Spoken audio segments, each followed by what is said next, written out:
Welcome to another episode of Threads of Enlightenment. As usual, guys, this is my favorite part, at least one of it, is to welcome our guests because I know they're coming with a couple of things very expensive in my eyes, their time. 24 hours has been offered to you and I. What we do with our time will speak volumes of you. Man, I had to learn how to honor her, respect her, and give her her due. And as I did, my relationships became much more intense. My outcome becomes much more intense. I began to fall in love with time. The other is the journey. The journey is a powerful creator. It has created the individual that is before us. And that journey puts some ingredients inside this individual.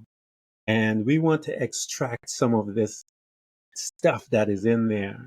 The stuff that the journey had deposited is wisdom, knowledge, insight, a foreknowledge, all of these different stuff that is residing within this individual who is before us is Dr. Aboaba. And I cannot wait to pull that stuff out of her so that she can teach us to become better human spirits while we are here on this planet. Welcome, Doctor, to the Threads of Enlightenment. Oh, I'm excited, man. I can't wait. I was reading some things that they wrote about you. I was like, wow, this individual has a lot to talk about and a lot to share, and so I'm excited. One of the things that we do here at Threads is to ask that our guests, how do you serve mankind?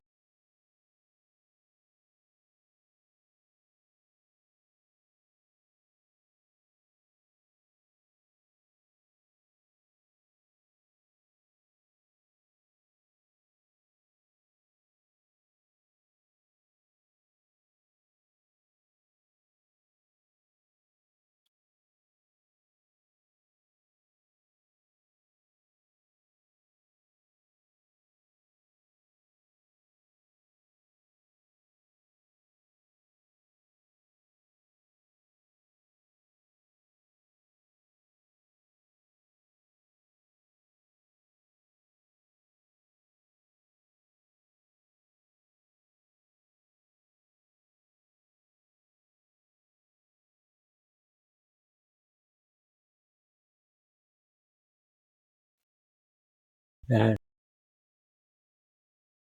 yeah.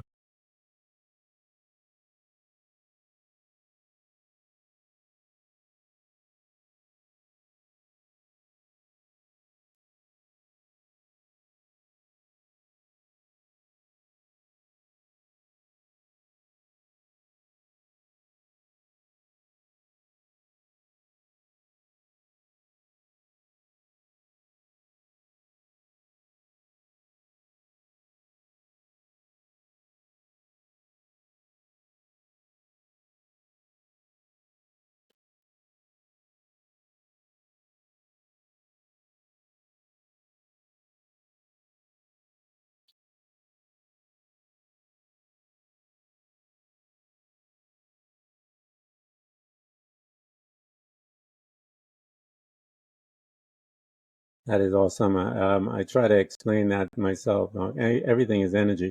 You have the different frequency by which the energies move. Like this chair I'm sitting in is energy, but it's moving at a different frequency and it presents itself in a solid format where I could sit down by faith that this thing is going to work. So that's a part of the journey. And I cannot wait for us to delve into that part of it because most people don't ever approach it that way. They use the conventional treatment, which is fine. Been working well for some people. But then there are those, as you stated, that approach, the modus operandus for that does not apply or does not work for that individual. So I'm excited about having that conversation as to how you found out and so forth.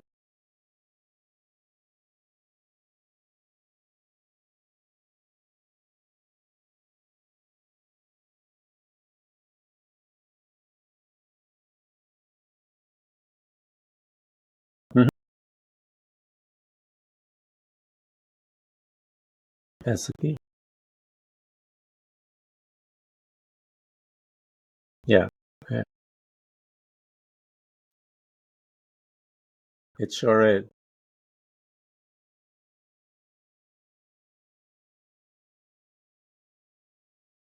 Looking forward to it. One of the customs that we do here at Present Enlightenment is to go back in that time machine that is afforded us access via the memory. And we stay in certain spaces for a little while. The first space that we reside is called the family. And we have a couple of individuals within that realm, that grouping. And they're called mom and dad. Mom and dad, they see things through a certain prism, whatever prism that is, that trauma that they both incurred as individuals on this life. And then they're going to become teachers, scientists, and deposit data into you. Now, what was your family unit like?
Yeah,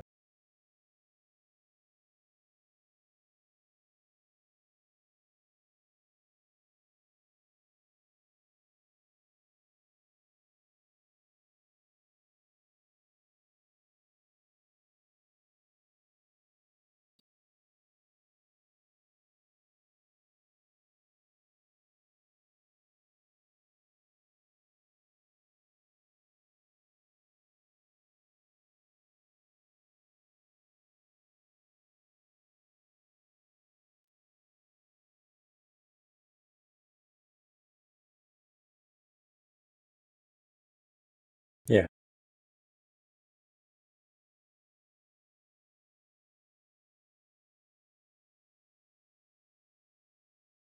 yeah,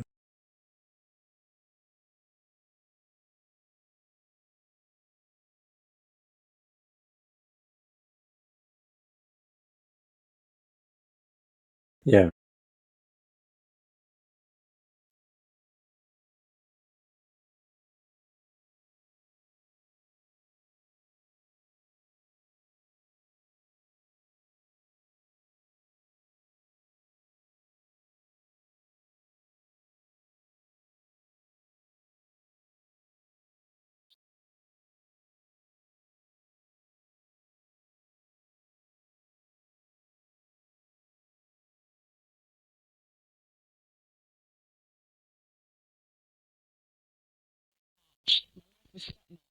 yeah. They had, yeah, yeah. I think my brothers and I, as black men, from time to time, we will have a conversation about the demands that is placed on blacks and in society. And I was always one of the things that I've learned again from speaking to some of my blacks that the black race, is one of the most traumatized race on this planet when it comes to many different things, especially when it came to performance and how we were programmed by family as far as our education, our performance. We always had to be better than better.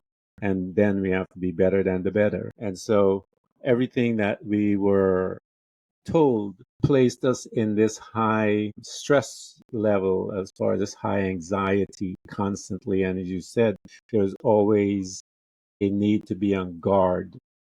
And I've actually had this conversation with my brothers, and how individually, I'm the eldest out of the three sons, and how each generation handled it and how we dealt with it. And it's a fascinating topic. But for me, one of the insights that I've seen is that the black race is probably one of the most traumatized races on the planet, because we see it day in and day out, being propagated all over. And that's why you listen to the songs. I was telling someone a few days ago, most of the songs that are coming from black artists, the old ones, especially when you go to some of the African performers and the Caribbean island performers, those songs are about oppression and overcoming those oppressions and oppressors and stuff like that. Most of the famous songs on this planet is about that conversation. Um, because I was listening to the Bob Marley song "War," and one of the most famous songs out there, and it's about oppression and the mind state of one race over another. So yeah, I understand exactly where you're at. So here you are, the your profession, everything was aligned in the stars, or the business plan of mom and dad, and they are now going to point you into the right direction.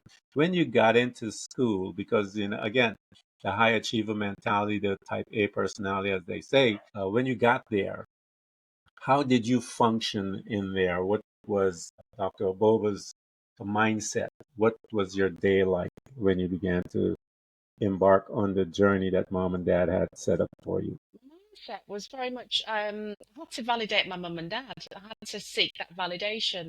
It wasn't about me. Yeah, It was about yeah, making sure mum and dad were happy, that they loved me, that I wasn't going to cause any disruption to their plan. So I was very much and doing what I was told. Decisions were made for me, and I did have to go along with yeah, them. I didn't even leave my city when I went to university. I stayed home because I was told it's better to be at home, so you're not influenced by anybody, and you can get on with your studies. And until you finish your studies, then you can do what you want. So as long as you get that degree and you do what you do, then you can do what you want. But I want to make sure that we've got you through. And again, I didn't fight against it. I was very much, all my friends had come from other cities to university. I was at home, I had my friends at uni, but I was very much the girl that sought validation. If I got less than an A, or if I get lost less than a distinction or anything like that while I was going through school, it would be deemed disappointing. So for me, yeah, love and education were linked. When I did really well, it was, oh, I love you so much. You've done so well. So for me, love and education were inextricably linked. So I had to do well to feel like I'd been loved. Today I've had that conversation with, my parents, my dad, and they always loved me. Or no matter what had happened or what would yeah, happen, they'd always love me. But that age, it was almost deemed, if I don't do very well, the love or the disappointing love will be there. So that's how I went through my school, and excelling and doing well. But I never felt it was really for me. It wasn't my choice because I went along. hmm, So there was some resentment there. But because I'd been schooled in that kind of being told what to do, making decisions for me, I actually didn't feel like I had any decision making skills. Um, what to eat, yeah, where to go, what to do. So all that had been kind of, that's not victim mentality. That's just what I'm observing without, criticism. So for me, that was feeling like a square peg in a round hole. I didn't quite fit in. I was very different. Again, the only black student in that year. So again, that difference was there. So it's kind of the trust, not learning to trust. I couldn't trust people. Again, state of high alert. yeah, And that's when I found alcohol. And I discovered yeah. alcohol years And how old before were at you, the when you how old were you? I apologize for the interruption, but how old were you when you found it? You said years before your initial encounter with alcohol. How old were you? My initial encounter with alcohol was when I was 12. My family are not drinkers, but they Okay. would have alcohol for Christmas, maybe birthday, the Easter, something like that.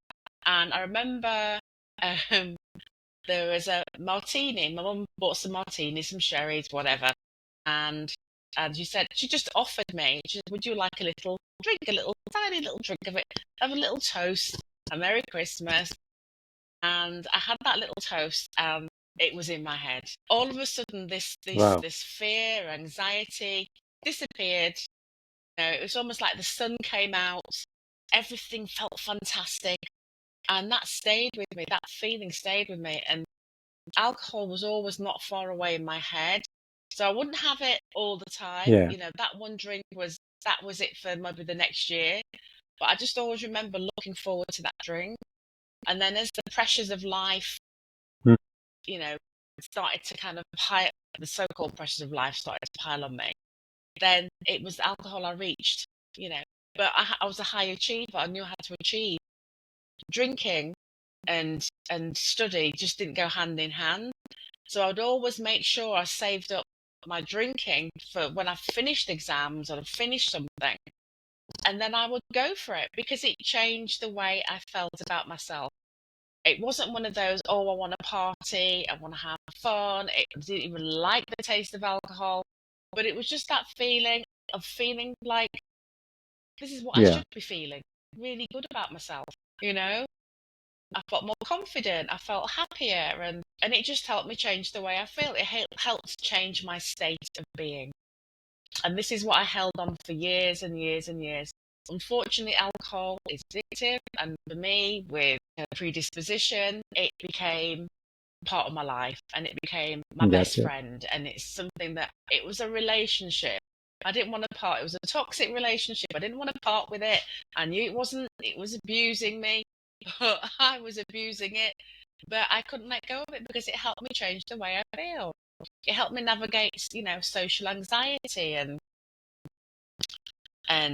all the things to do with the outside world. I didn't feel as haunted, as should I say. But then the wheels came off. The wheels came off in a big way, and I ended up um, over the years up to the age of up to 2008 in 7 rehabs in 7 years. That's how bad it got, and I still believe that it would still one day it'd be different. And it was the same approach again and again. I tried the conventional methods, went into rehabs as well, and none of it worked. The story, Doc. Yeah. And then when I stepped out of the last rehab, Yeah. I knew That is I knew I had to find a different way. I had to find a different way, otherwise it would kill me. Um, and at that wow. time, I had That two is beautiful a boys, beautiful powerful family. story in effect, and even how you approach it as being a friend, your best friend, and of course, having a best friend there to help you out through your troubles is always a good thing, you know. And you would go to your friend per se for support and stuff like that. And all of the imagery that goes along with a best friend and looking at it as coming from the alcohol, which is a powerful imagery to present to someone, and it's a powerful story you have. And again, I personally gave birth to Ken Doh because I know where you were at and where you were. He lived for my parents for most of my life. I was 35 and I had my boys at the time, and I was a single dad, and I had I was visiting my mom and dad, and my I had to go somewhere, and I asked them to babysit the kids, and they were watching my kids while I went out, and they told my kids a different story as to why I was going out, and which was not the truth. And I always was honest with my kids where what I was doing and stuff like that, so they knew exactly what I was doing. When I came back and I found out, I went a little ballistic because I felt that they were coming behind me and, uh, uh, you know, coming against me and my children in between the two of us. And so I stood up that day. was the first time in my life I gave birth to Ken Primus. I tell people I was 35 years old, the first time I ever spoke back to my parents because I did everything in my life to please them. Everything was always in the back of my head was to please mom and dad. And when I stepped out from under their shadow, I began to create my own identity, which was very interesting to me. I didn't know I was living that way until that day, which was really fascinating to understand.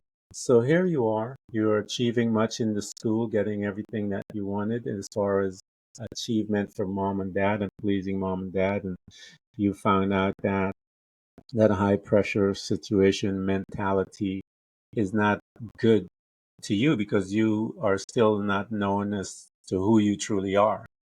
That's right. As you embark on that journey, talk to us about when you began to, what crashed and burned to cause you to begin to seek answers about you because you've been living for mom and dad pretty much all your life. The crash and burn came from, it was 2008. I call it my annus horribilis. It was the worst year, but it was the best year. And that's when I was always self-sufficient. I always knew there was always solutions. I'd run out of solutions. As I said, that was my seventh rehab. And I knew I had to be a completely different me in order to thrive. It's not just survive, but thrive. I needed to throw off those shackles, those invisible shackles, and live my life and not be defined. I felt boxed in.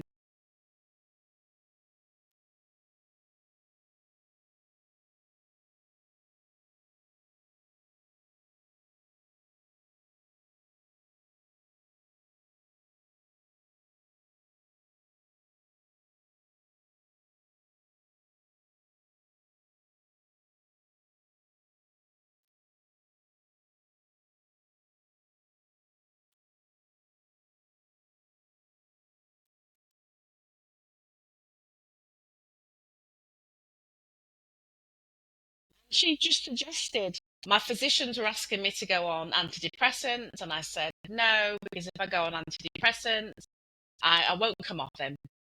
That's another addiction. I'm not having it. So a friend of mine suggested that I see this lady, and she was a shaman. Now, at the time, I didn't even know what a shaman was. When I kind of Googled it, I kind of chuckled. Mhm. It was a bit woo-woo. It was a bit, no, I'm not, no, no, no. She goes, just keep an open mind and just have a think about it. Anyway, it's kind of 2 weeks later, I just knew I needed something to help. I was anxious. I was worried about all the consequences that were coming at me. There was court cases, my professional bodies were at me. It was just all a bit of a shit show. And I knew I had to get through it somehow. And I wasn't going to take antidepressants. So I said to my friend, okay, I will see this lady. She's a friend of mine today, Anna. I'll go and see her. And I went in and spoke to her, and she did a session on me. I didn't know what she was doing. Just kept this open mind. Mhm. And after that, it was just a really strange feeling that I had after one session. And it was just this knowing that everything's going to be okay. Now, I've never felt like that in 30 years. That everything, I was going to be okay. Yeah. Everything's going to be okay. No matter what, everything is going to be okay. And it was this beautiful feeling, just this certainty, this knowing. And I thought, this is strange. So I went back again for a couple more visits, and again that feeling kind of never left me. And I felt, considering what I was going through, pretty upbeat, could start to focus, see a little bit more clearly, have a bit more compassion for myself. I was very much criticized myself an awful lot. Yeah, there was a lot of self-criticism. So, Yeah. if anyone's going to hang me on the cross, it would be me. I would crucify myself. So there's a lot more self-compassion coming in, which was alien, but it was lovely. And I started talking to this shaman. And what is this? Why am I feeling like I'm feeling? And I had a workshop with her. She'd used crystals and Reiki, and and all of these different modalities. And I got really hungry to find out what this was about. And so I studied the healing modalities, Yeah. Reiki, future life regression, crystal therapy, and later on kind of bioresonance. But I started to understand energy, and Hmm. how I see it is addiction is an energetic disruption at the basis of it. It's not even necessarily disease; it's a At the disruption of base. your energy. It's an incoherent energy, and this had really hit me. It was really hitting me, and it was coming in waves. I'm starting to, my eyes were starting. Oh my goodness! So it's, we call it a disease, but it's a disruption of our life flow, energy patterns, our electromagnetic field. And this is when the science of me started to kick in. It's like I studied the electromagnetic field, that we're all energy, that we all have an electromagnetic field which Hmm. goes out of sync when we're worried or anxious or ill. Our energy, our vibration goes down. It's not flowing in the right direction. Our chi, our ki, our life force. And then when it's running smoothly, which is what Reiki helps with, crystals help with, use bioresonance as well. It all gets the energy flowing back into coherence, resonance. And that's when we start to feel good, we start to feel joyful, we start to feel optimistic. And so looking through the modalities, I started to think, right, okay. So my scientific head wanted to try and prove as well what was going on with, like, for instance, crystals. Crystals are kind of one of the most Yeah. stable crystal structures. It's got one of the most stable structures, and it emanates energy with, it's the most stable thing. Now, I kind of thought, okay, so it's a stable energy force. We're an incoherent energy force. Our energy is disrupted all the time through arguments, anger. We lose our calm, we lose our kind of, Yeah. focus. And crystal kind of rejig our energy back to that stable frequency. And I'd looked at it in things like science, in technology, that crystals have been used for thousands of years. Now, today, you can't tell me that crystals that were used in Africa for healing, in Egypt, in India, in China, in South America, that all the indigenous populations used, amongst other healing modalities, crystals. So there must be something in it. There must be something in it. Then I looked at our modern technology. We are surrounded by crystal energy. We use crystals in our computers, in the silicon chip. Our liquid crystal display, that we're looking through right now, that's crystal. The laser, the medical laser, that has got ruby as the power. We have radio transmitters with galena and pyrite, that's crystal. So our modern technology is crystal. We are surrounded by crystal. So if that is powering our technology, and in ancient times they used it in healing, I kind of married the two, and I think this must be, again, working, within our electromagnetic field. We're all vibration, we're all resonance. We know that our transmitters that are used for, like, 5G and things like that kind of disturb our electromagnetic field. So Yep. why not use Electromagnetic this? field. Yeah. Why not use Reiki? Yeah. Our hands are electromagnetic. We have, so much energy coming through our hands, Hmm. and that's for healing.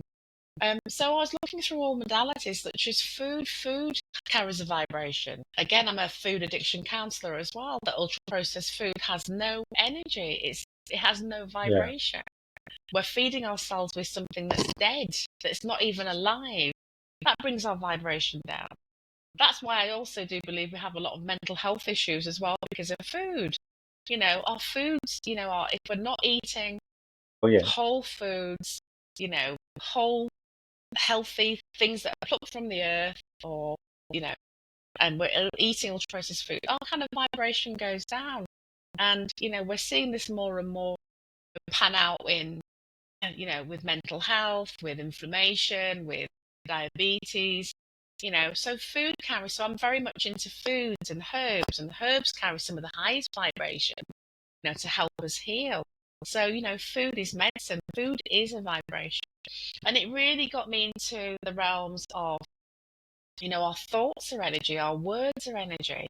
They carry a vibration. The words we Hmm. speak to ourselves carries a vibration. So if we're speaking awfully to ourselves, then, we're going to feel really bad.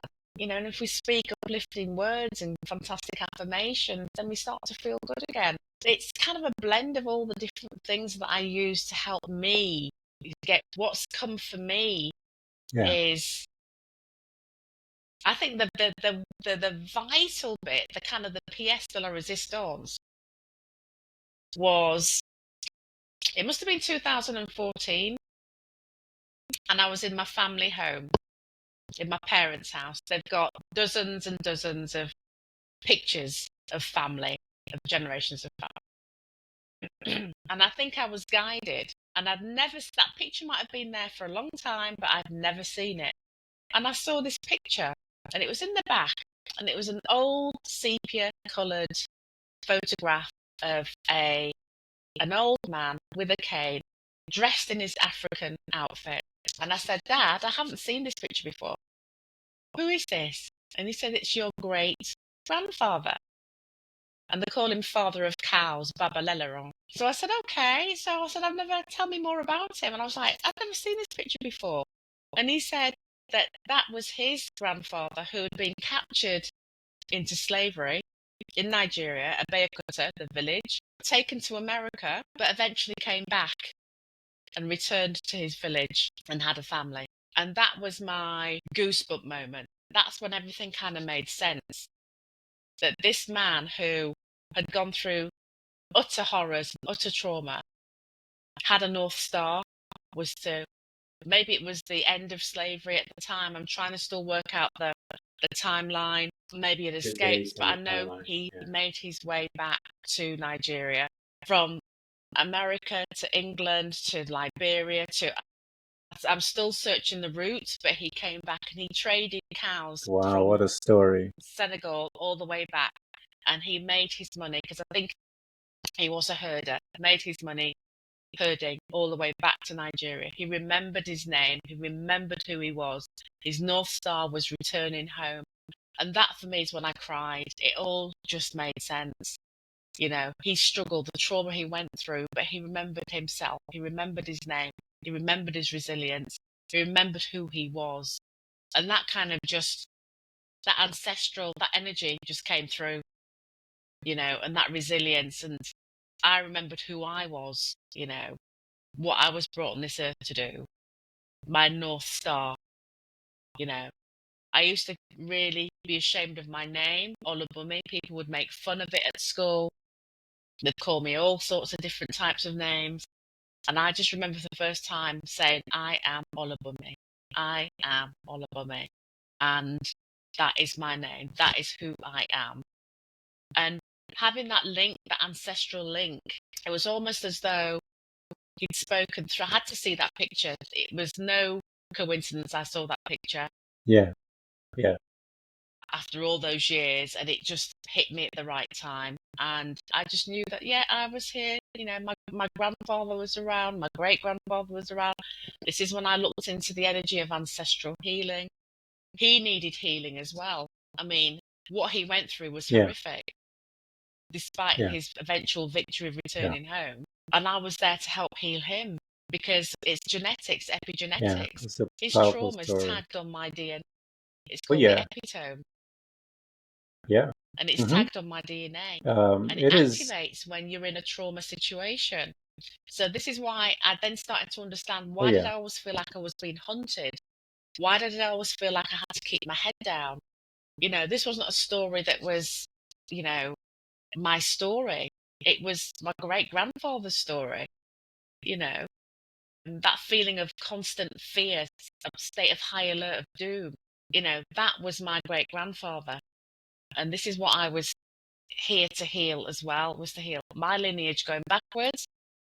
And as a result of that, it's helped me enormously understand who I am and trust who I am, and also pass that forward to my children. I'm clearing the line. I'm healing that, my lineage. And that was it was just a tremendous epiphany. And it took my breath away. And it was just all at once. It just all made sense. It all just made sense. Isn't that awesome? Yeah, it was I believe stunning. that, Doc. I believe every family has an individual within that family that has been approached through different types of trauma to become the bridge between the future and the past, to begin to change the direction of that trauma within the family. And you were the perfect person, because look at the wisdom in picking you. You were trained by conventional medicine, if you will. You were trained, you had the knowledge of conventional medicine, but you were liberated by the unconventional medicine, the energetic. What an individual to house all of that knowledge, to now come together and put together a different way by which you can obtain a modality, a deliverance, a switch in energy, because that's what it is. You are the perfect vehicle by which that can come forward now to reach to others who are not being helped by the conventional way, because it could be that is an ancestral thing that got them all messed up and wrapped up. That only you, having knowledge of that and experience it, being the first client, you're always your first client. You then are familiar with certain things. So if you are in a session with someone and you're questioning them and you're asking questions and they're answering and all this conversation, you will be able to be sensitive to the ancestral piece that they would have no knowledge of, That's right. because they were going to the conventional way for so many years. The conventional way is not designed to deal with an ancestral situation.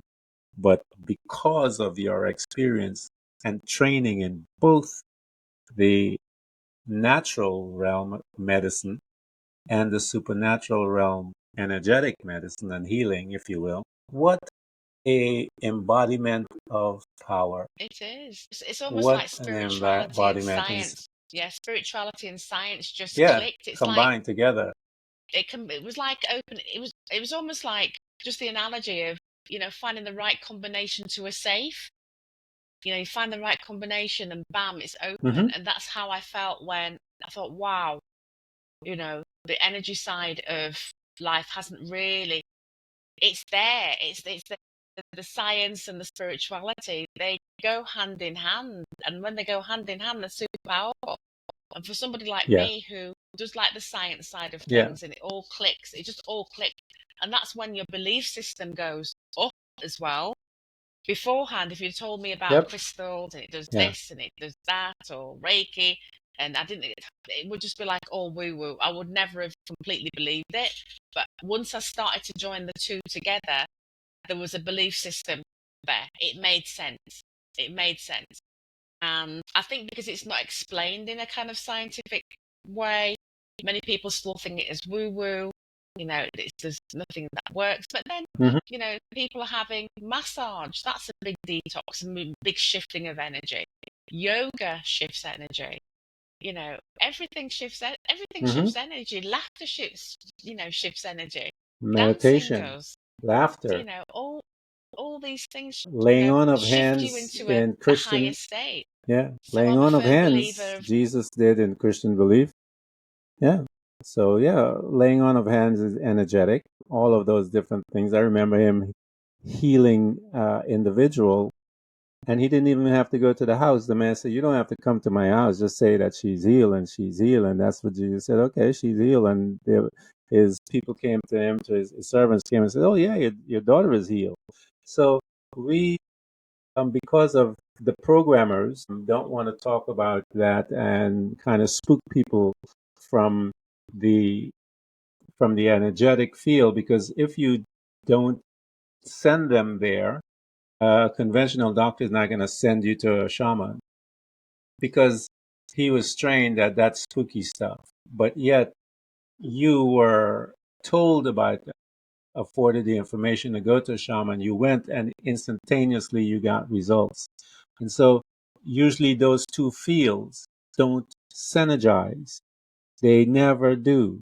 But here in your life and your being, there was an opportunity to synergize them.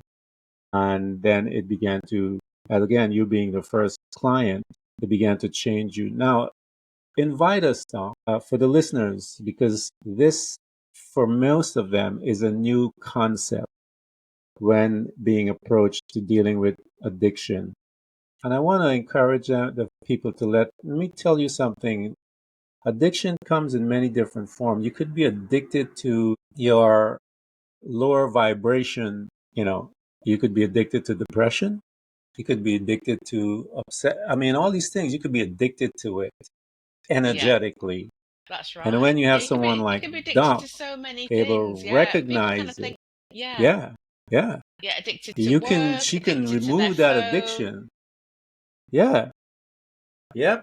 I'm telling you guys, most people are not aware that you can be addicted to the person, to your energetic emotions, those crazy emotions that we have, anxiety, depression, and all those things. It's a chemical reaction that you have within you that that's what addiction is. And then when you have a skilled individual like Doc in front of you, it'll change that. Those of you, again, because this is a new modality, a new way by which to do something, and I want Doc to explain, invite us into one of those sessions that you had, if you can, Doc, when you were dealing with someone on an energetic level for whatever addiction that they had and how they obtained their freedom. Right. Okay. So I get many clients that come in with, doesn't necessarily have to be addiction, but it could be burnout.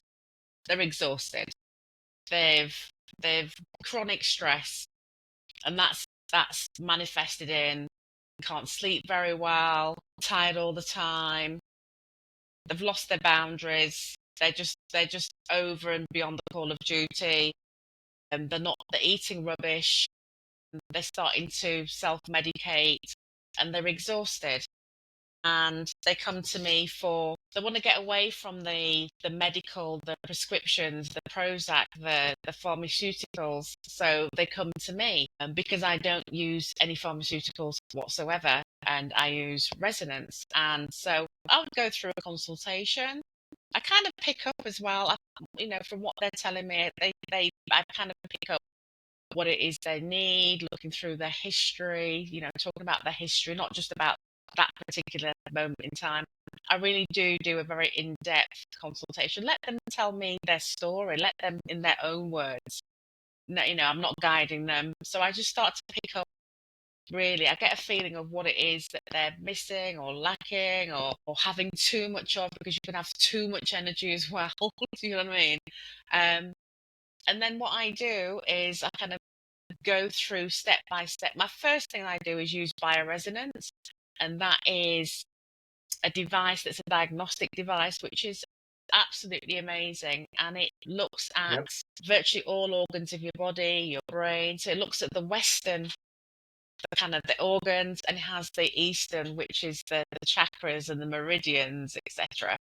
And we have a scan, and we can see quite clearly. And that's very nice, because when you talk about these things, people kind of glaze over. They don't know what you're talking about. So I start to show them at that particular point what the burnout is affecting, what parts of their body, what their chakras are doing, and the chakras and the meridians, and all of that is related to the state of organs as well, where there's too much energy, too little energy. We look at the yin and the yang, and we really kind of map out, really, a series of sessions with me. So there's not really much coaching, really. It's more consultancy. And if we need to work more on, for instance, the sacral, the solar plexus, maybe the person has become not trusting in their jobs, or they're scared they're going to, they're not feeling safe in themselves. Normally it's the kind of the sacral, the root chakra that's affected. So you start to build a picture of, what the person needs to have more energy in or less energy in. So bioresonance creates this map. And then from there, we go through things like foods, and we look at the basics first, because the basics, if we don't look at the basics, then, your energy, your disruption will still be there. So we look at the foods. Maybe they're eating the wrong foods. Maybe they're eating too much junk food. So we kind of let's get them back on a decent food plan. Look at how much water you're having. So it's the simple stuff, Ken. You know, it's all right kind of having a high vibration, Hmm. but you can only have a high vibration when the simple stuff like food, safety, you're feeling safe in yourself Yep. again. So we talk about grounding. We're talking about going out and taking those breaks, switching off the brain, going for walks, taking your shoes off, having more, time, breath work, yoga, meditation. So I kind of create this like little prescription for someone. We'll look at things like, Hmm. we look at future. I do future life regression as well, which is basically I send that person forward into their future through hypnotherapy, like trance state, and look at Yeah. what's their Yeah. life going to look like if they carry on doing what they're doing. What's the life going to look like in their ideal scenarios? What would happen there? So they kind of say, if I carry on doing what I'm doing, I'm not going to be in a very good way. But if I take this route, then they answer their questions and their future self gives them the messages that they can implement in the here and the now. So there's a lot of fun stuff as well. And there's a lot of lightness. We do tapping. It's just a real concoction of stuff. I use crystals to clear blocks of energy, to energize a person. I use Reiki as well. But also, I talk about language. How are you speaking to yourself right now? People going through burnout, their self-esteem is very low, their self-worth is low, they're exhausted, they can't think straight. So we go through a really nice journey, and this can take quite a bit of time. But Hmm. the basic thing for me is using my baseline is bioresonance. I think it's absolutely fantastic diagnostic and the bioresonance therapy machine. So we're constantly kind of resyncing that energy field every single time I meet them. And then we can bring in it's like making something nice and smooth so that other things can be introduced easily. Yeah. So having a more aligned energy amplifies everything else that you're doing. So that is kind of like the bedrock is making That sure is that energy awesome. keeps coherent. Then other things start to work a lot better. So I really don't I do. love that. I love that approach. I don't like I talking love therapy. that I'm not really a approach, Doc. talking therapy person. I will mentor and I will Yeah. guide. But if they're having That therapy, whole approach that you have makes sense. yeah. But if they're You having know, therapy elsewhere, the that's great simplicity of it because all. this will I love amplify it. it. So yeah, it's Yeah. exciting, but everybody's different. One That is size that doesn't fit is all. I love your approach. I was waiting to see exactly how it is, and all of you guys that are listening to us and been listening to us for a little while. I appreciate her approach. I think it makes sense. It is actually much different than the conventional, but it's the right way to approach it because she is encompassing all aspect of your being, the entirety of your being, your energetic level, your even down to your diet, even down to centering yourself, even your mindset, all of it she's put into a package, if you will, to address your needs. What a powerful approach. And I can see how it would be able to deal with those or handle those that have not been able to been gain their independence from the most natural way of how they do it because it's only focused on a few little things. But Doc's approach is absolutely comprehensive in its approach, and I love it.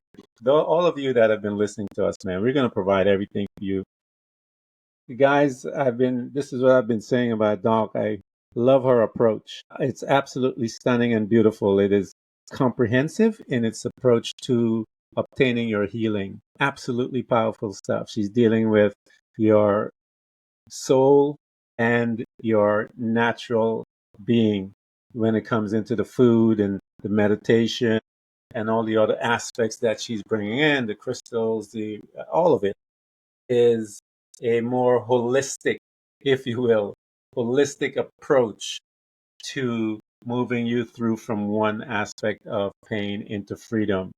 And we're going to provide everything for you guys to have access to her. You have to. Those of you that have tried everything else, here is an opportunity for you to take a look at, because not everyone gets it from there. I know diets as well. Everyone tries everything, and then you have a few of them that says, "I tried everything and it didn't work," and then they try this one thing. This is that one thing, because it is a holistic approach from every angle that none of the others have ever even thought about. And I love, love it, love it, love it, love it. So we're going to provide all of her access, our links and everything, so that you can get to her.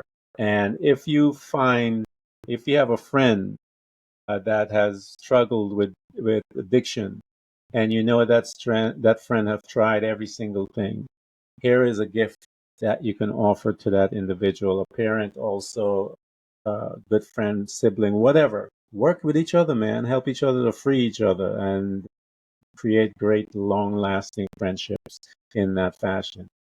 Doc, thank you so much for coming to Pleasantville. I love this conversation. You and I have to stay in touch.